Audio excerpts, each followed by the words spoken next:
Recording.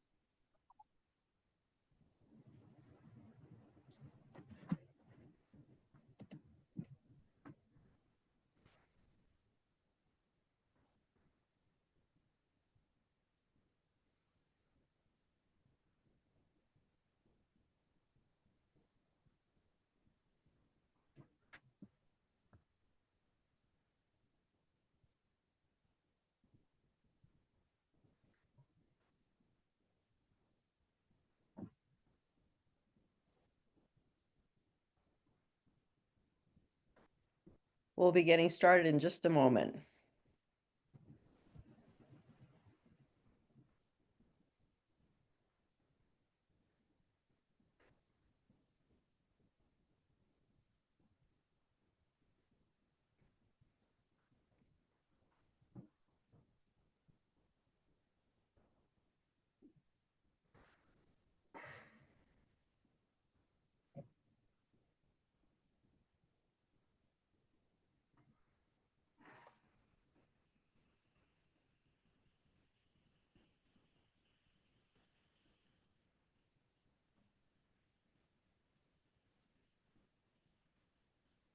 Okay, David. Welcome to this edition of AARP Massachusetts Fraud Talk Tuesdays. We're here every second Tuesday of each month from 12 to 12:30 to discuss different scams and fraud topics and how you can protect yourself and your family from becoming a victim. Today's topic is romance companionship scams. My name is David DeForest, and I'm a volunteer with AARP Massachusetts. Our presenter today is Alice Diamond, also a volunteer with Mass AARP. And with the AARP and with the AARP Fraud Watch Network Helpline. Since Valentine's Day is this week, it's a great time to talk about romance scams. Whether it's for romance or companionship, criminals can steal your heart and your trust to get your money. It can be difficult to help a loved one see that it is a scam. And these scams don't always start on dating sites. Learn how to spot these scams and protect yourself or help someone who has been victimized. You may have joined us with questions about romance scams. If you do, please put them into the Q&A at the bottom of the screen. If questions come up during the presentation, please also put them into the Q&A. This session is being recorded, and you will receive a copy of this recording to share with your family and friends. At the end of the presentation, we will share pages with links to a number of resources. So let's get started. Alice, I've heard the term romance scam, but what is a romance scam? So, a romance scam is when a criminal uses a fake identity to gain the victim's trust and affection. And the scammer uses the illusion of a romantic or close relationship to manipulate and or steal from the victim. And I want to note that today we're going to be using the word romance, but it includes friendship scams, companionship scams, and it can even include mentor-mentee relationships. So how do romance friendship scams start? They often start online. They can begin on dating sites, LinkedIn, Facebook, Instagram, TikTok, Words with Friends. Basically, any online site where people communicate has the potential to lead to a romance scam. And often scammers will ask victims to leave the site and communicate on an app like WhatsApp or Google Chat or Telegram. Um, it can begin with a text from an unknown person. And basically, any place where people communicate can be a place where scammers can look for victims. It looks like there are a variety of starting points with this scam. Who gets victimized in a romance scam? Well, one of the stereotypes is that all of those who are victimized are lonely, isolated people. And I can tell you, because I've taken a number of calls in my wonderful volunteer work as a fraud specialist on the AARP Fraud Watch Network helpline, but that is really not true. Many individuals who've been victimized have a full life with friends and family. So it's really important to remember that anyone can be vulnerable to a romance scam. It is true that loneliness can increase one's vulnerability, but it's a scam that kind of knows no boundaries in terms of who's a potential victim. And can you describe the strategies that romance scammers use? Okay. So one of the things to know is that the fraudsters that do this are truly experts at what they do. And they can truly seem like genuine, caring, believable people. They often want to establish a relationship as quickly as possible, but they can also build relationships slowly over a long period of time. They often endear victims to them to gain trust, and they may find out about victims online and find out information about victims and use it to create a connection. So when they're playing a long game, they might know the victim for quite a while before they ask for anything. Like many scams, the scammer relies on a sounds like the scammer relies on a host of lies. What are some of the common lies that scammers tell victims? I had a call on the Fraud Watch helpline from a woman who said, I have a funny feeling about this online friendship. I don't know if it might be a scam or not. Can I tell you a little bit about it? I said, before you tell me, let me ask you a couple questions. First question, are they working on an oil rig offshore? No, she said. Second question, are they deployed with the military overseas? She said, how did you know? Well, the reason I know is that's like the top second lies that romance scammers tell victims. Do they need help with an important delivery? Is me or someone close to me sick, in jail, or hurt? Do they say that they can teach you how to invest? We've never met, but let's talk about marriage. I've come into some money through inheritance or investments. You can trust me with your private pictures. And I'm going to add one to this list that I just heard last week on the Fraud Watch helpline. As we're getting to know each other and our relationship is becoming more serious, let's merge our bank accounts. So, besides outright lies, what other tactics do scammers use? So one of the things that they might do is ask the victim to lend them money for a reason, like help pay for a relative's medical bills. Pay that money back quickly. Then ask for a bit more money, pay that back quickly. This goes on over a period of time, which builds trust. And then by the time they get to the much larger request, when the money's not coming back, the person's already kind of, connected to the person who's the scammer. Another strategy is that the victim is asked to deposit check in their bank account. And often it might be something like, I'm having some issues with my bank. I'm going to be opening up a new account. I have this very large check. I don't want it sitting around. Would you mind to just put it in your account for a week, as soon as I get my bank account set up? So the person who's being victimized is just doing a favor for a good friend. What they don't realize is that they're being used as a money mule, and putting the money in the account is actually money laundering, which is bank fraud. And before they know it, the person has actually ended up committing a federal crime.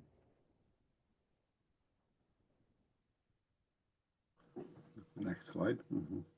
Some romance scams also involve cryptocurrency. So the scammer may befriend the victim and offer to teach them how to invest in cryptocurrency. And the scammers show very realistic websites with financial data, and they can create very convincing fake account statements. And the victim doesn't realize what's happening until they try to withdraw money. And as if that's not enough trouble, often with romance scams, there's another layer, which is that they've shared personal information with the fraudster, and then they have to deal with identity theft. Next slide. Victims one thing that's really important to know is that the victims really believe that they're in love. And it can be very difficult to help people see that they're a victim of a financial crime. And I think the critical thing to understand is that many of the scammers truly are professionals, and they're using tools and strategies that they've refined over a long period of time. In many cases, the scammers can be part of coordinated networks of teams that are creating elaborate schemes that often involve impersonating family members. Um, One of the people that I spoke to on the Fraud Watch Network helpline said that she had spoken to, her boyfriend, her boyfriend's son, members of the family. Um, and I've said before, the people involved in these could win Emmy Awards for their skill in acting. And then also the scammer may caution the victim about telling family members, since we've only met online, if you tell them about me, your family is likely to be suspicious. Well, then guess what happens? The victim tells the family and they are suspicious, and then it confirmed what the scammer said. Hmm. You mentioned cryptocurrency as a method of payment. That can be a real red flag. But how else do scammers request money for these scams? So one thing that all the methods that they request have in common is that they're methods through which usually the money cannot be recovered. So in addition to cryptocurrency, gift cards, that could be Amazon, Google Play, iTunes, any other kind of gift card, bank wire, Western Union, MoneyGram, payment app services like Zelle or Venmo. Um, it's not that you can't ever use Zelle or Venmo, but if you're using it with someone that you haven't met in person and you don't know them, you're taking a major risk. And Alice, do you have any tips for how to spot a romance scam? Okay. So one really useful thing is to do a reverse image search of any photos that you have of the person. And where you have instructions on one of the final slides about how to do that. And I want to point out, this is a really useful tool for avoiding many other kinds of scams. So, if you're about to buy something on Facebook Marketplace, you can do a search and see where is that photo all over the internet. And if you do, you may find it's also very helpful for rentals. See where is this photograph on the internet. So we'll tell you how to do that. Another thing is if you tell friends and family about a new love interest or a new connection and they're concerned, pay attention to their concern. And if anyone you have not met in person asks you for money for any reason, be concerned. And I'm just going to add my tip to that. Even if you've met them in person and they're asking for money, just, raise a bit of a red flag with that. Alice, if I have a friend or family member that is being victimized by a romance scam, how can I help? Okay. Now, one of the most important things is to not blame the victim. And I've talked to family members of, who have a loved one who's being victimized in a romance scam.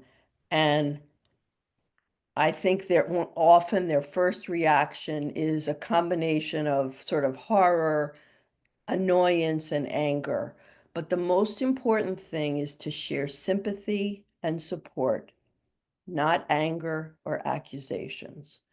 Um, and if what's going through your head is how could you fall for this, just kind of reorient your thinking to my loved one is a victim of a very sophisticated financial scam. Really helpful to ask questions. So rather than giving them a large speech about how positive you are that this is a scam, ask questions like, how long have you been connected to this person? Have you had any concerns or anything that didn't quite seem right? And just listen to what they say. Because when I've spoken to victims on our Fraud Watch helpline and I ask that question, often they are able to share something that didn't seem quite right. Another really important strategy is to meet them where they are and realize, you may be thinking you go over, you tell them that it's a scam and the whole thing is all set.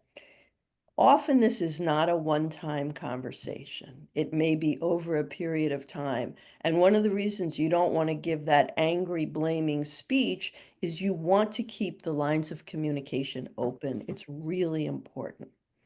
I can tell you probably one of my most heartbreaking calls on the Fraud Watch helpline was from a daughter whose father was involved in a romance scam. He was a successful professional with a doctorate in his field.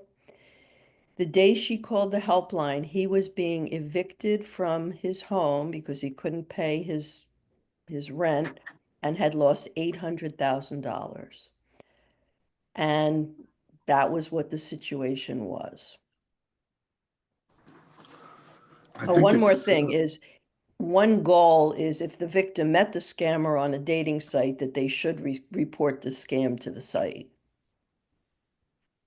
Alice, before we I go think on, just a reminder for Yep. folks, if they have any questions, to put them into the Q&A and we'll address them as we go through.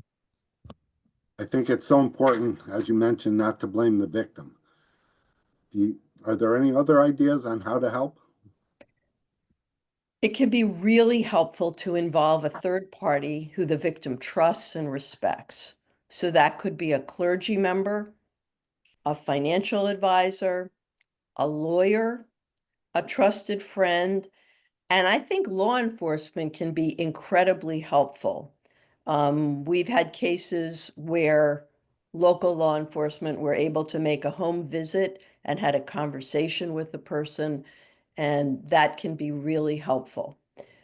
Obviously, one of the goals whenever you're trying to work with someone who's involved in this is that we want to stop all communication with the scammer, but recognize that the victim may be unwilling, reluctant, and literally unable to do this. So, you maybe think you'll have a conversation and you'll kind of shake them out of it.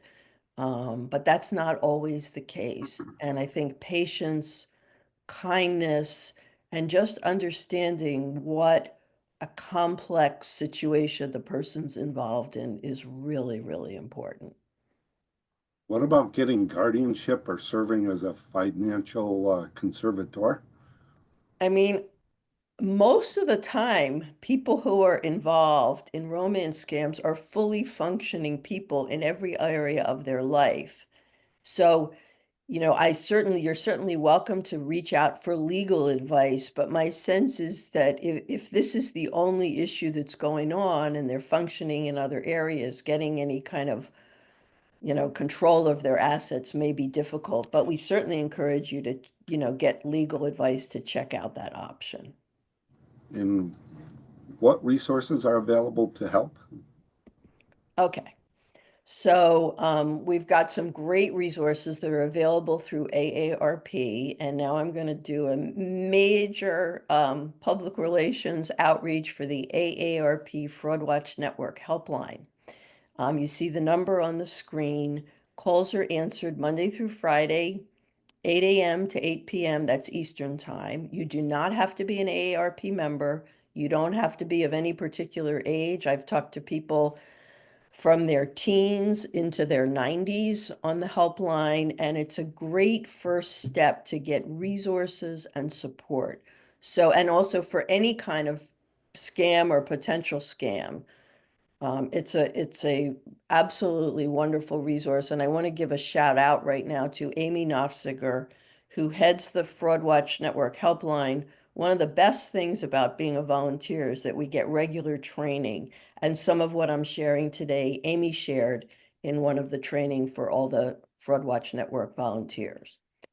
The website for the AARP Fraud Watch Network has a wealth of information about many different kinds of scams, and it's a great place to check out information and specifically about romance scams.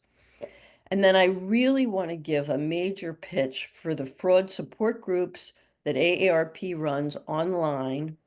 And you see the link there. We'll be sending that to you.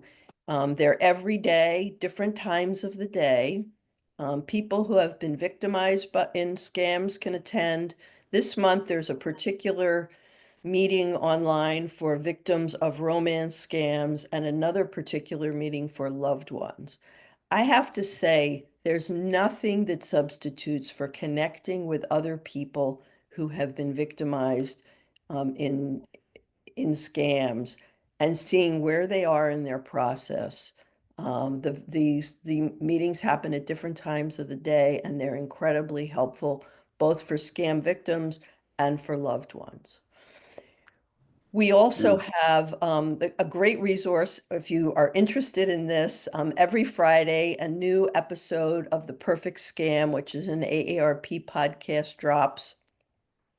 It's a great way to educate yourself about different kinds of scams, and there's a number of the podcasts that are about romance scams. And then we also have another link there for some other scammer stories on Buzzsprout. And who can I report a romance scam to? Okay. You want to report to the FBI Internet Crime Complaint Center. I know that's a big mouthy wordful there, but it's ic3.gov. And you can report any scam that happened on the internet at this site. You can also report to the Federal Trade Commission at reportfraud.ftc.gov. And then, as I mentioned earlier, we strongly encourage you to report any scam to local law enforcement. And it can be very helpful to go in and start with the following statement: I've been a victim of financial fraud. Dennis, And a couple before we more. close, were there any question? Whoops. Go ahead, Alice. I'm sorry. And then just a couple more resources, more articles about romance scams, and then also how to do a Google reverse image search is on this final slide. Before we close, Dennis, were there any Q&A? Yeah, there's one. It says, are most romance scams from outside the U.S.? Well, we don't always know where they're originating. I think there's been some research that shows that some are from outside of the US and some are not.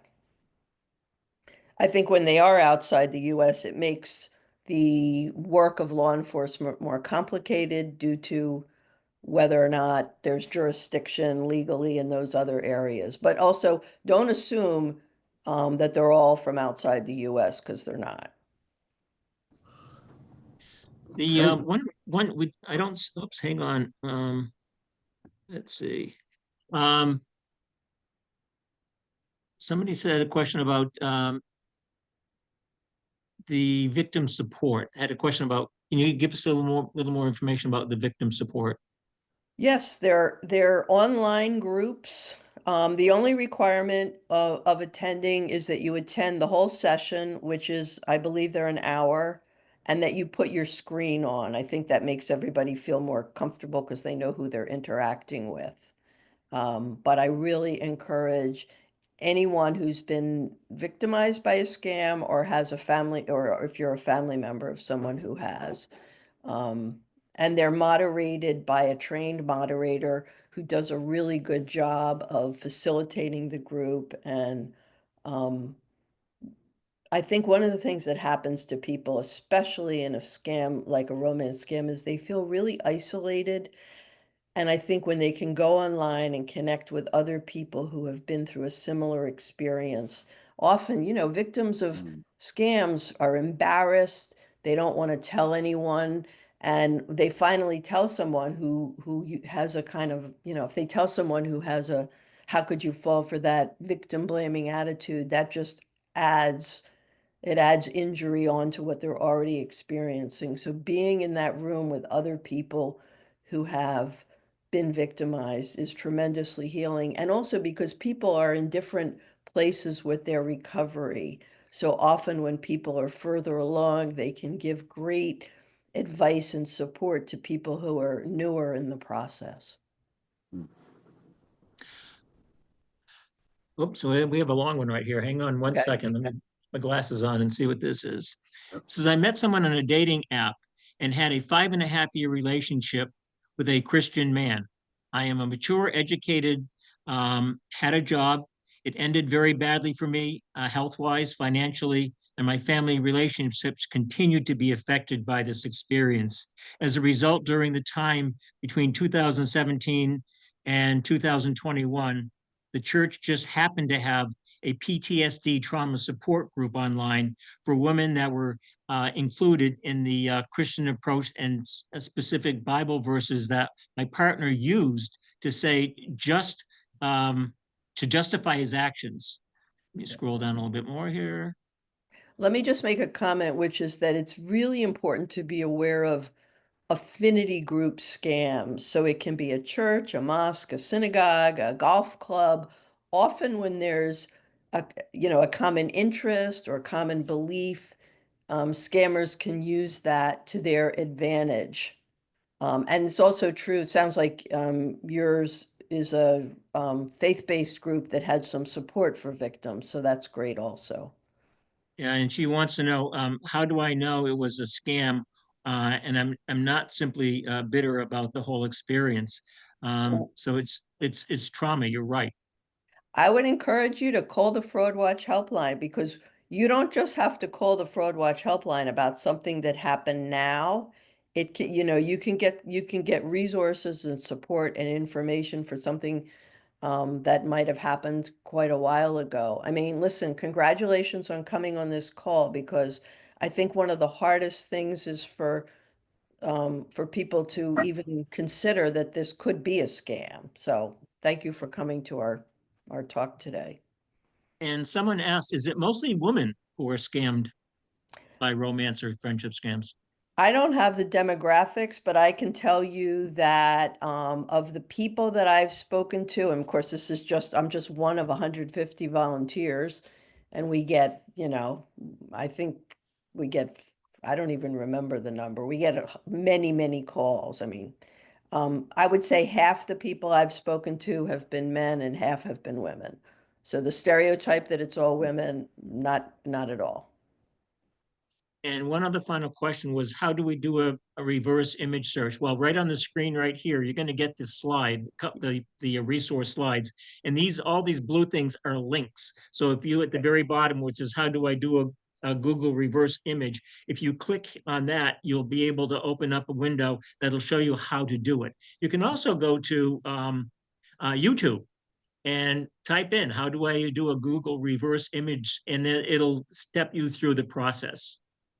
And I just And have to make one last point, which my fraud fighting colleagues have heard me say many times. Be very aware when you Google anything that a significant percent of the links that come up may be to scam sites. yeah, and Alice, I always know that when you talk to us about your fraud watch network or hotline calls, you say that people say, I was really up on scams. I knew a lot about scams. I just didn't know about that one. You got it, Dennis. And it's one of the reasons why the outreach that we do at AARP is so important because we can all be really savvy, but the scammers are one step ahead and they're always coming up with a new variation on a scam. And I think one of the things that's important, we talked about it a little bit today, is the combination scams. So, romance that leads to cryptocurrency. I had a call that the person got a job. So it was, she thought she had employment and she thought she was employed at a cryptocurrency company, which led to cryptocurrency. So just remember there's a lot of combinations of scams. So yes, knowing about the particular scam is really important. And I'm going to apologize because as I'm looking at this slide, I see we have a typo in the word military. We will correct that before we send this off to all of you. You're right, and there are 4 articles here you can click on and read, and then there are there's 3 different videos you can watch that specifically address the whole romance scheme, money laundering, dating scams, of the whole thing. Okay, in closing, thank you for attending Fraud Talk Tuesday. You will receive a copy of the video of this presentation and the resource slides with the links, as Dennison mentioned. We look forward to seeing you next month on Tuesday, March 11th, when our topic is tax preparation, filing, and refund scams. Remember, you can be a fraud fighter. If you can spot a scam, you can stop a scam. Thanks for joining us today.